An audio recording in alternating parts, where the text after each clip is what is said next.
तो दोस्तों, सेवा करना, दान पुण्य करना, कहीं पर लोगों के लिए पानी का प्याऊ लगा देना या फिर लोगों की सेवा के लिए आप जैसे हम कहते हैं कि कहीं पर कोई आश्रम बना देना, कोई सराय बना देना या फिर मरीजों के लिए कहीं दवाएं मुफ्त बांटना, ये सब करने से आपके ग्रहों की शांति तो होती ही होती है, साथ ही साथ मानसिक शांति भी मिलती है।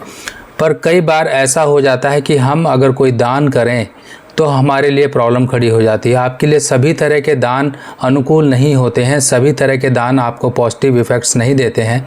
कुछ इस तरह के भी दान हैं आपके लिए जो आपके लिए दिक्कतें और परेशानियां ला सकते हैं। तो इस तरह की अगर हम दान की बात करें तो चंद्रमा 6 वालों के लिए किसी भी तरह का प्याऊ लगाना, जो कि पानी, जैसे कि आप जगह जगह देख पानी पीने की सर्विस वगैरह लोग लगा देते हैं, कहीं पर प्याऊ लगा देते हैं, कहीं पर वाटर फिल्टर लगा देते हैं या फिर कहीं पर पानी का घड़ा भर के रख देते हैं, तो ये आपके लिए परेशानियां दे सकता है। अब लाल किताब के उसूलों के अनुसार चंद्रमा जब भी खाना नंबर 6 यानी कि 6th हाउस का होगा, तब उस केस में अगर ऐसा व्यक्ति किसी भी तरह से लोगों के जन कल्याण के लिए कहीं पर पानी की व्यवस्था करता है या फिर किसी तरीके से कहीं पर दूध या फिर दूध से बने हुए प्रोडक्ट्स की कहीं पर लोगों को सेवा के भाव में बांटना शुरू कर देता है, तो ये प्रॉब्लम उसके घर पे, उसके परिवार पे पड़ना शुरू हो जाती है। कैसे कैसे पड़ती है? सबसे पहले घर की स्त्रियां, जो भी घर की स्त्री वर्ग होंगे वो परेशानियों में आएंगे। दूसरा, उसकी औलाद के ऊपर कहीं ना कहीं संकट आएंगे। औलाद के साथ कहीं ना कहीं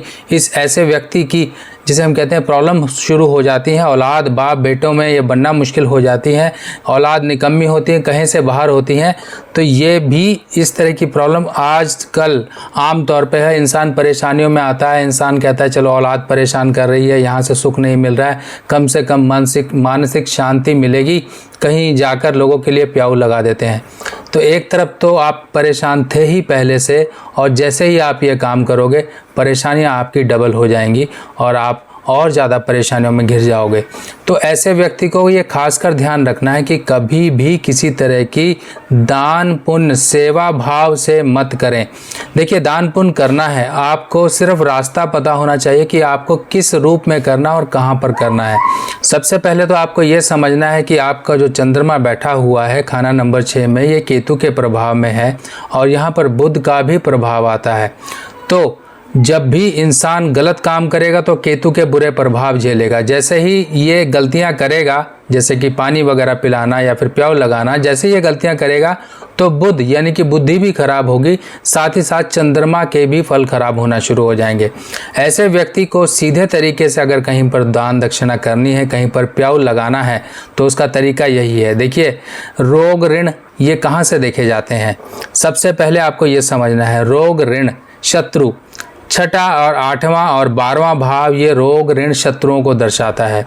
तो चंद्रमा जहाँ बैठा हुआ है वो रोग ऋण शत्रु के भाव में बैठा हुआ है। तो रोग यानी कि हॉस्पिटल, जहाँ पर रोग वगैरह देखे जाते हैं, रोगियों के इलाज वगैरह होते हैं, और शत्रु या 8वें घर का भी संबंध लगा लीजिए। अगर किसी को रोग होगा, किसी की मृत्यु होगी, तो वो 8वें भाव यानी कि जिसे शमशान कहा जाता है। तभी कहा गया है कि जिसका भी चंद्रमा 6ठे भाव में है, ऐसा व्यक्ति कहीं पर अगर प्याऊ लगाता है तो वो लगाना है उसको कहीं पर शमशान के एरिया में या फिर किसी अस्पताल के एरिया में। देखिए, आप लोगों की सेवा करने पर कहीं पर भी रोक नहीं लगाई जा रही है। आपकी सेवा करने के सिर्फ और सिर्फ तरीके को ही सही किया जा रहा है, क्योंकि आप गलत तरीके से ये काम अगर कर देंगे तो परेशानी आपको आएगी ही आएगी। ना ही आपको पूजा पाठ से मना किया जाता है, ना ही आपको दान दक्षिणा करने से मना किया जाता है। देखिए, हर काम, जो भी काम है, वो हर एक के लिए नहीं बने हुए हैं। पहली चीज़ ये दिमाग में बिठा लीजिए कि आपका बॉडी टेम्परामेंट किसी और का तरह का हो सकता है। हो सकता है कि आपको बैंगन पसंद हो पर सामने वाले को ना पसंद हो। क्यों? इसी चीज़ का आपको लॉजिक समझना है कि जब कोई चीज़ आपके लिए हानिकारक है तो वो हो सकता है किसी और के लिए की गई उसके लिए 10 गुना फ़ायदा देने वाली हो। तो आपको अपनी कुंडली के अनुसार यही समझना है कि मेरे लिए क्या खराब है, क्या अच्छा है, किस तरह का मैं दान करूं तो मुझे फ़ायदा देगा, किस तरह का मैं दान ना करूं या किस तरह की चीज़ें मैं ना लूं लोगों से तब मैं फ़ायदे में रहूँगा या मेरा भला होता रहेगा। नहीं तो जाने अनजाने में इंसान की गई गलतियाँ इंसान को बहुत लंबे समय तक तड़पाती हैं, बहुत लंबे समय तक उसे दुख दर्दों और दरिद्रता से घेर के रखती हैं। और चंद्रमा जब 6th हाउस में होता है तो ये खासकर ये कहा गया है कि ऐसे व्यक्ति के कोई भी काम आसानी से नहीं बनते हैं, कोई ना कोई अड़चन, किसी न किसी तरह की परेशानियां आती हैं। तो चंद्रमा जब भी छठे खाने में होगा और अगर मान लीजिए कुंडली में आपके शुक्र खराब है तो यहाँ पे एक योग ये बनता है कि ऐसे व्यक्ति के घर में ग्रह क्लेश रहते हैं, उसके जीवन साथी के साथ अनबन कहीं ना कहीं रहती हो और जीवन साथी का स्वास्थ्य भी खराब रहता हो। यहाँ पर खासकर जीवन साथी की बात की गई। आपकी वाइफ का स्वास्थ्य खराब रह सकता है, आपके जीवन साथी के साथ आपके मतभेद रह सकते हैं, किसी न किसी तरह की लंबी प्रॉब्लम चल सकती हैं।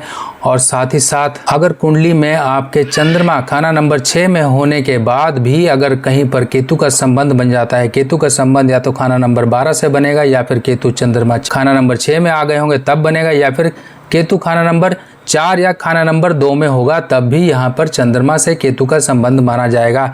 ऐसे केस में इंसान को पेशाब की दिक्कतें, हड्डियों की दिक्कतें या स्किन की प्रॉब्लम्स होती हैं, मानसिक दिक्कतों से इंसान परेशान रहता है, उसकी स्थिति मानसिक जो होती है डामाडोल सी रहती है। अब उपाय की बात करें तो देखिए सबसे पहले तो परहेज जो आपको बताया गया वो परहेज करना है।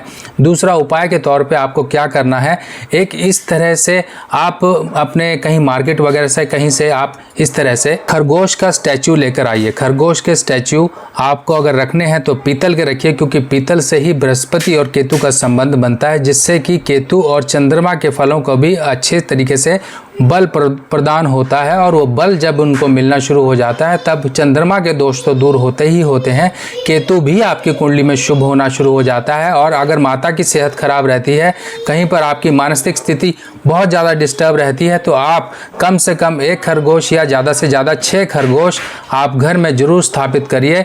और इसको करने के बाद से आपके काफ़ी ज़्यादा चंद्रमा संबंधित जो नेगेटिव इफेक्ट्स आ रहे थे, फाइनेंशियल स्टेबिलिटी डिस्टर्ब हो रही थी, माता का स्वास्थ्य या फिर आपकी मानसिक सेहत कहीं डिस्टर्ब हो रही थी, वो ठीक होना शुरू हो जाएगी।